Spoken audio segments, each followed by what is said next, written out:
اهلا بحضراتكم من جديد اعزائي المشاهدين. خلينا نروح للاخبار الحصريه.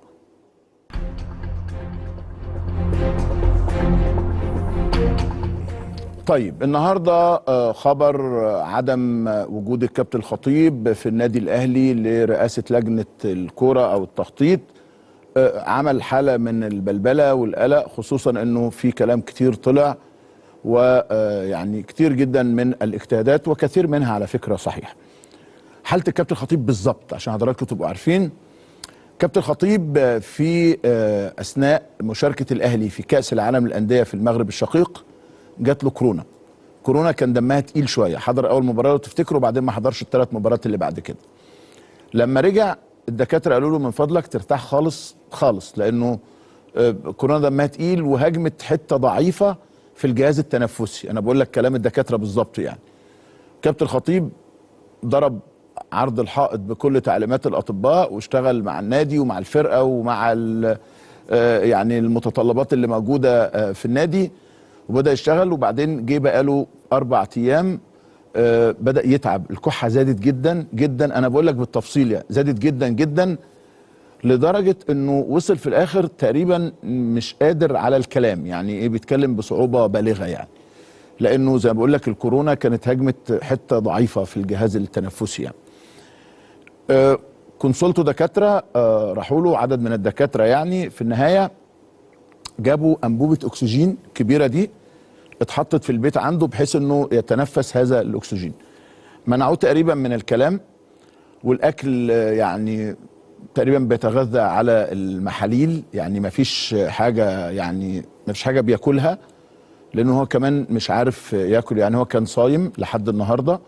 بعدين دكاتره اجبروه النهارده على الافطار عشان في ادويه، في حقن، في بعض يعني البروتوكول العلاجي شغال عليه بشكل كان لازم يبقى فيه انتظام. ده عمل له مشكله حتى في البيت وشغلانه وحدوته، لكنه اجبر اليوم على الافطار، يعني ليس على البريد حرج يا كابتن الخطيب يعني. فهو بيحط انبوبه الاكسجين دي او الماسك بتاع الاكسجين على وشه، لكن في البيت برعايه من الاطباء، برعايه من الاسره يعني. الامور الحمد لله جيده ومطمئنه من فضل الله سبحانه وتعالى.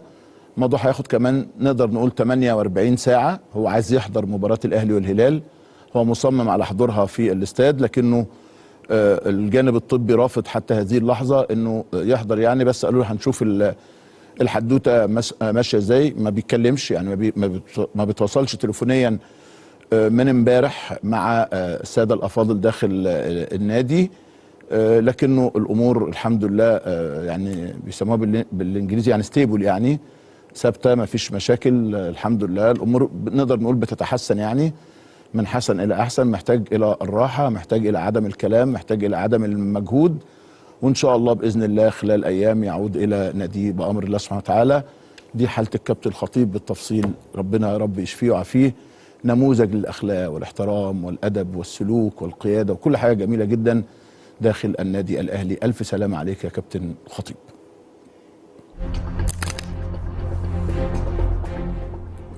طيب بيتكلم على، انتوا ما حطيتوش يعني الصوره زي ما انا عايز، لكن ماشي. النادي الاهلي برضو هو الخبر الرئيسي. موضوع التذاكر برضو كنت انا اول واحد كتبه، انه الكاف خاطب النادي الاهلي انه حتما ولا بد من 2500 تذكره لفريق الهلال السوداني الشقيق، اللي النهارده رئيس بعثته الحقيقه دكتور حسن علي عيسى طمأن الجماهير على وصول البعثه الى معقل الاهلي. أشاد بالاستقبال الطيب الذي حظيت به البعثة عند وصولها مطار القاهرة، ممتدحا موقف السفارة السودانية بمصر والنادي الأهلي الذي تواجد في الاستقبال بوفد رفيع تقدمه السيد مدير سمير عدلي، ده مدير العلاقات العامة ومدير الإدارة في الأهلي للكرة. وشكر الجماهير السودانية وشكر إدارة مطار القاهرة على تعاملها الرائع أو الجيد مع البعثة، واعرب عن تفاؤله. ده اللي احنا كنا بنقوله لاخواتنا في السودان من كام يوم، وقلنا ارجوكم ما تمشوش ورا العيال الصغيرين على السوشيال ميديا. انتوا هنا في بلدكم، وطوال فتره اقامتكم على راسنا من فوق، لان انتوا في بلدكم هنا، عشان تبقى القصه واضحه. الملعب ده حاجه تانية، كل فريق هيكافح من اجل الحصول على بطاقه التاهل، وده حق مشروع للاهلي وللهلال، ده بالتاكيد يعني. ادي الاستقبال بالورود سواء من الجاليه السودانيه او من السفاره او يا مليون مرحبا بيكم في بلدكم في مصر. واللي قلناه لكم هيحصل في التمرين هيحصل في كل حاجه. التمرين على ارض الاستاد والله ده مش بايدينا، في قبلها بيوم مباراه الزمالك والمريخ، فيعني هنقدر نعمل ايه؟ مفيش في ايدينا حاجه، لكن الاقامه في الفندق رائعه وكل شيء اكتر من ممتاز. واهلا بالهلال في القاهره، ان شاء الله الاهلي يفوز ويصعد بامر الله، وكل التمنيات باقامه طيبه لاخواتنا الاعزاء من نادي الهلال السوداني في القاهره. طيب نروح للتذاكر بقى. التذاكر اتطرح 50,000 تذكره اللي هي الساعه التي قررتها الجهات الامنيه، مشكوره مشكوره مشكوره، لكن الان بقى في 2500 تذكره مطلوبين. ال 50,000 تذكره بح، عايز اقول لكم ان انا يعني فشلت في الحصول على تذكره واحده. يعني انا طلبت ان انا اشتري عدد من التذاكر، عدد مش كبير يعني، للاسف يعني باي فيا، للاسف الشديد يمكن ما حدش رد عليا باستثناء عضو واحد من اعضاء مجلس الاداره يعني، وانا اعذرهم يعني. فحتى الدكتور سعد الشلبي قافل تليفوناته، وبعضا من الزملاء الاعزاء زي طارق قنديل الحقيقه ما قد يكونوا مشغولين يعني او حاجه، لكنه انا نفسي فشلت في الحصول على تذاكر، لان كتير جدا من الاصدقاء طالبين مننا تذاكر يعني. في كل الاحوال الاهلي ملزم بتوفير 2500 تذكره. طبعا هيخاطب الجهات الامنيه، ممكن يزودوا الساعه تبقى 52,500 بحيث ان ال 2500 دول يتم اعطائهم لاخواتنا الاعزاء جماهير الهلال السوداني. ومره ثانيه وثالثه والف ومليون مرحبا بكم، وان شاء الله موضوع التذاكر سيتم حله، لانه ده حقهم ان هم ياخدوا 2500 تذكره. ليه بس ملحوظه قد كده قد كده اهو. امبارح اتفرجت وشجعت المنتخب السوداني قدام الجابون لعده اسباب. اولا ده منتخب السودان، اشقائنا احبائنا اللي كل حاجه جميله، فكلنا مع السودان في هذه التصفيات. نمره اتنين كمان انه اللي بيدربهم اخونا وصديقي العزيز بدر الزكي المدرب الكبير. وانا بتفرج على المباراه فما لقيتش ولا مشجع في المدرجات، يمكن كان عدد 15 20 واحد من الاخوه في السودان وعدد 15 20 واحد من الاخوه في الجابون. فالملعب ما كانش فيه جمهور. يعني ده قرار الكاف بيطبق على المنتخبات. المريخ بيلعب خارج السودان، الهلال بيلعب داخل السودان من غير جمهور، لعب قدام القطن قدام جنوب افريقيا قدام الاهلي من غير جمهور، والمنتخب بيلعب من غير جمهور. هل الاهلي برضه اللي ليه دور هنا؟ فانا عشان كده بقول دايما نحكم العقل.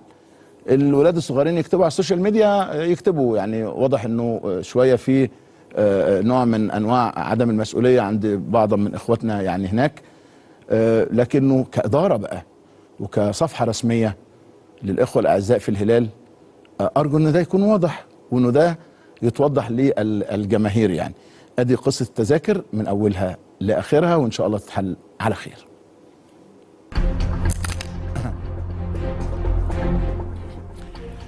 الشناوي من بعد خروجه من مباراة مصر وملاوي بين شوطي اللقاء كان الحقيقة في قلق. يعني ايه الشناوي؟ القصة الحدوتة اللي انا اقول لكم بالظبط.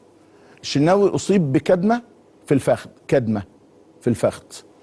النتيجة كانت 3-0، فالجهاز مطمئن ما عندوش مشكلة خالص، ففضلوا ان هم يريحوه. فحصوه بعد ما خرج كدمة، فحصوه بعد ما خرج كدمة. حصل اتصال، وانا بقول لك معلومات يعني، ما بين دكتور احمد ابو عبله طبيب النادي الاهلي، دكتور محمد ابو العلا طبيب المنتخب، وطمأنه تماما انه ما فيش ادنى مشكله، مفيش حاجه خالص تعيق الشناوي عن لعب مباراه الاهلي والهلال. اذا احتاج راحه هيحتاج راحه النهارده بقى خلاص اللي هو الاربع، ويشارك في المران عادي جدا يوم الخميس، ولا توجد مشكله من قريب او من بعيد في مشاركه الشناوي حارس مرمى مصر الاول امام الهلال. وهقول لك كمان الاكتر من كده. طيب نفترض ان الشناوي ما لعبش، بس انا بقول لك سليم بنسبه 100%. الاهلي يا جماعه عنده 3 حراس على اعلى مستوى، علي لطفي ومصطفى شوبير وحمزه علاء، وده احنا شفناه في ماتش المنتخب الاولمبي كمان يعني. فالثلاثه بسم الله ما شاء الله، اي حد منهم يلعب وانت مطمن وحاطط في بطنك بطيخه صيفي. لكن المهم ان احنا اطمنا على مين؟ على النجم محمد الشناوي. اخر اخبارنا الحصريه اعزائي المشاهدين وهي من نادي الزمالك. الزمالك كان قد اعلن انه يوم الجمعه هيعلن اسم المدرب الاجنبي. انا بعتقد انه لا، لسه، نعم لسه. التوجه داخل نادي الزمالك اجنبي بنسبه 99%، 95%، 90%، ماشي. طب اذا ما كانش اجنبي هيبقى من المصري، وانت مغمض خالد جلال، ما خلاص الموضوع محسوم يعني. اللهم الا اذا اتغيرت الامور، بس انا بقول لك لحد دلوقتي يعني. مين المدرب الاجنبي؟ في 2 مدربين، واحد الماني وواحد ايطالي. القصه عند الزمالك هي الفلوس.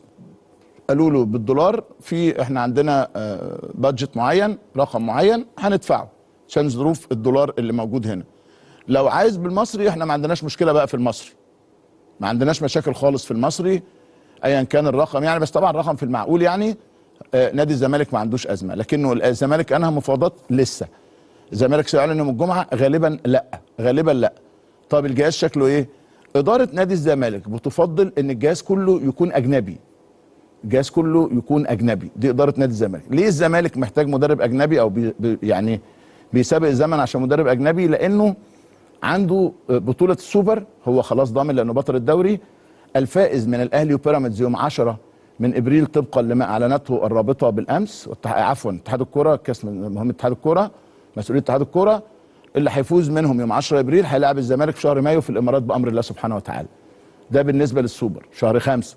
وعنده في شهر 7 البطوله العربيه. كان هناك اتجاه للاستكمال بمدرب مصري، لكن التحديين دول والزمالك مش عايز الموسم يضيع منه كده، خلوا الزمالك يفكر من جديد في موضوع المدرب الاجنبي. في كلام على تكيس جونياس، لكنه داخل المجلس في رفض بشكل كبير جدا لتكيس جونياس، لكنه محطوط كمدرب اجنبي بديل في حاله اذا لم يوفق الزمالك في التعاقد مع مدرب اجنبي. ده موقف المدرب الاجنبي بالكامل داخل نادي الزمالك. كده تمام؟ اعتقد تمام بنسبه 100%. دي اخبارنا الحصريه النهارده.